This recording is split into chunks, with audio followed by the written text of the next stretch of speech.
Que privilégio estar aqui para compartilhar com você a preciosíssima Palavra de Deus.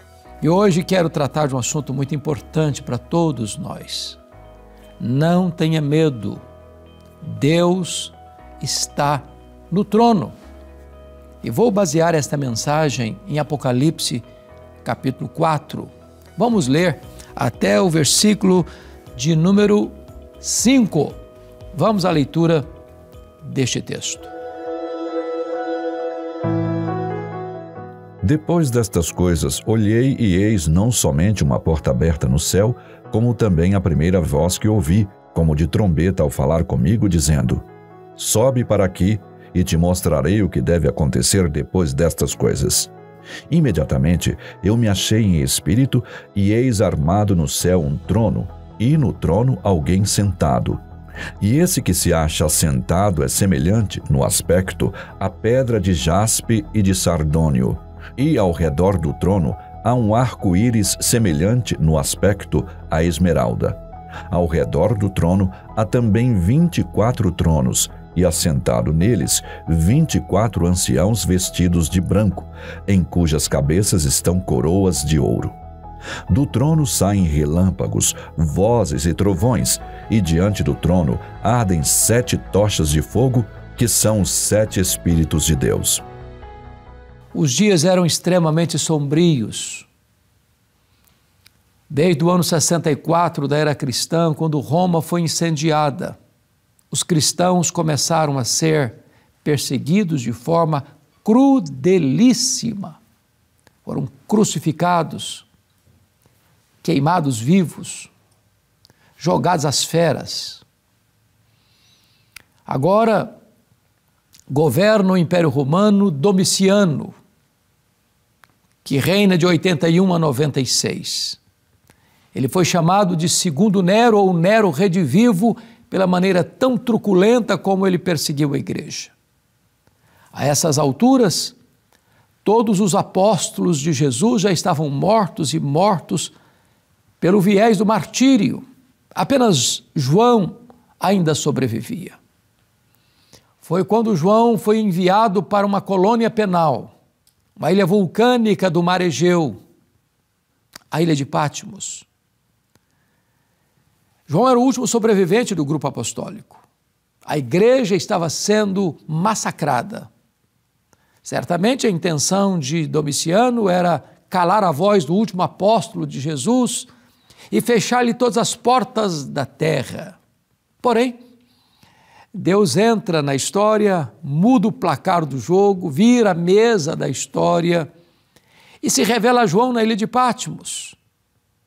Então, o texto diz que João olha e vê uma porta aberta no céu. E uma voz o convoca para subir, para ver as coisas que em breve, não talvez aconteceriam ou que poderiam acontecer, mas as coisas que em breve devem acontecer. Quem está no trono da história não são os poderosos deste século, não são os reis, os presidentes, os grandes, não. Quem governa é Deus. Quem tem as rédeas da história nas mãos é Deus. Quem define o curso da história é Deus. Então João é chamado para ver as coisas que em breve devem acontecer. Quando João sobe, ele vê um trono. E alguém sentado no trono. Ele não ousa descrever aquele que está sentado no trono. Ele apenas olha para o esplendor desta pessoa que está sentada no trono e ele só consegue definir esse esplendor como o esplendor de jaspe e de sardônio. Jaspe é aquela pedra límpida, como a luz. É o nosso diamante de hoje. Sardônio era uma pedra vermelha, pura gema, das mais nobres, retratando estas duas pedras com seu esplendor, duas verdades acerca deste Deus que está sentado no trono. Ele é santo, como jaspe. Quando João olha, ele vê também 24 tronos ao redor desse trono. Os 24 estará no céu, também estará em tronos. Nós vamos reinar com Cristo. A Bíblia diz que nós vamos julgar o universo, é o trono de Deus. Como é que é esse trono? Quando João olha, ele vê um arco-íris ao redor do trono. E arco-íris é um símbolo da aliança de Deus que trata da misericórdia. Veio o arco-íris, dizendo na promessa de Deus: leva você a ter esta chance de se voltar para... O trono de Deus não é apenas um trono de misericórdia, é um trono de juízo, porque depois do arco-íris, então se vê trovão, como que um mar de vidro, diz o versículo 6. Isso significa o quê? Que o trono de Roma está ocupado por homens maus, Nero, Domiciano, e tanto Décio, Diocleciano. Mas o trono de Deus não tem sujeira, não tem corrupção, o sangue inocente, os tronos da terra estão eivados de corrupção e violência, mas o trono de Deus é o trono de santidade, de pureza, é límpido, é claro. Mostrar ainda, e eu quero chamar sua atenção para isso, porque no verso de número 8, João agora vê os 4 seres viventes que são representantes das grandes hostes celestiais, dos querubins, dos serafins, daqueles que estão diante do trono adorando e servindo ao Senhor. E estes seres celestiais, eles ressaltam 3 verdades preciosas acerca deste Deus que está sentado no... Aparece 67 vezes em todo o Novo Testamento. E 12 vezes só neste capítulo 4 de Apocalipse. Este texto é o texto porque eles estão sem descanso algum de dia e de noite, aquele que era, que é e que há de vir. Destaco aqui 3 coisas. Primeiro, ele está tratando da santidade de Deus. Veja que a santidade de Deus é o principal atributo que adorna todas as outras características, atributos de Deus. Por exemplo, você não vai encontrar na Bíblia, Deus é santo. Quando você diz santo, você define.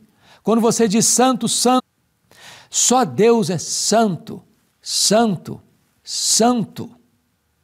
Este é o Deus que está no trono.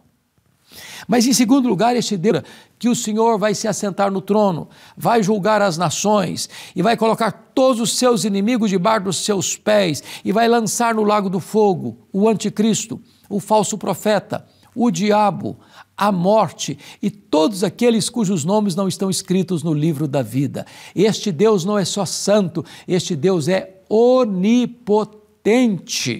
Mas mais, o versículo 8 está nos informando que este Deus também é eterno, que era, que é e que há de vir. Este Deus não é surpreendido, como ensinam falsamente algumas pessoas na heresia chamada de openteísmo, ou teísmo aberto, como se Deus fosse surpreendido com você e eu. Não. Deus é eterno. Ele não está preso ao tempo. Ele conhece o futuro no seu eterno agora. Para ele não há nem passado, nem presente, nem futuro. Ele é o Deus eterno. Ele tudo vê, ele tudo sabe, ele tudo está em toda parte. Ele é aquele que governa os céus e a terra e tem o fim já definido no livro da sua história. O texto vai encerrar quando os 24 anciãos que representam a igreja se prostram diante do seu trono, adoram este que está sentado no trono e tiram as suas coroas de ouro e depositam aos seus pés, reconhecendo que só Deus é digno de receber toda a honra, toda a glória e todo o louvor, porque tudo vem dele, tudo é por meio dele e tudo é para ele.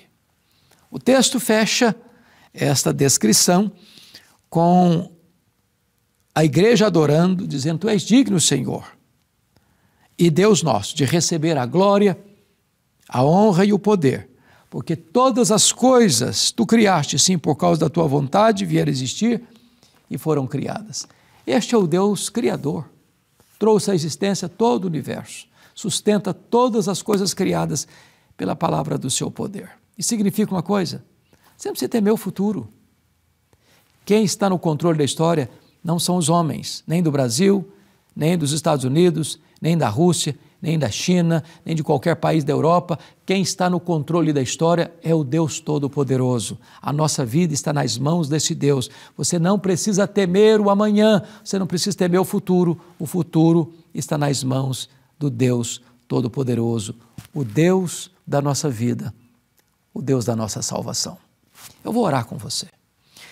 Pai amado, eu te peço que tu apliques a tua palavra ao coração de todos nós agora, trazendo serenidade, descanso, confiança ao nosso coração, sabendo que o nosso Deus Todo-Poderoso, Criador dos céus e da terra, está no trono e a nossa vida e o destino da nossa família e da nossa nação e do mundo todo, tudo isso está nas mãos do Deus Todo-Poderoso. Rendemos-te graças, louvado seja o teu nome, em nome de Jesus.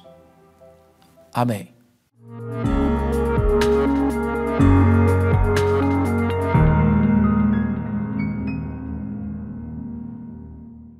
Chegamos ao final de mais um programa Verdade e Vida. A temática de hoje: não tenha medo, Deus está no trono, Ele é soberano, Ele é poderoso para fazer infinitamente mais do que aquilo que a gente sequer pode pedir, pensar ou imaginar.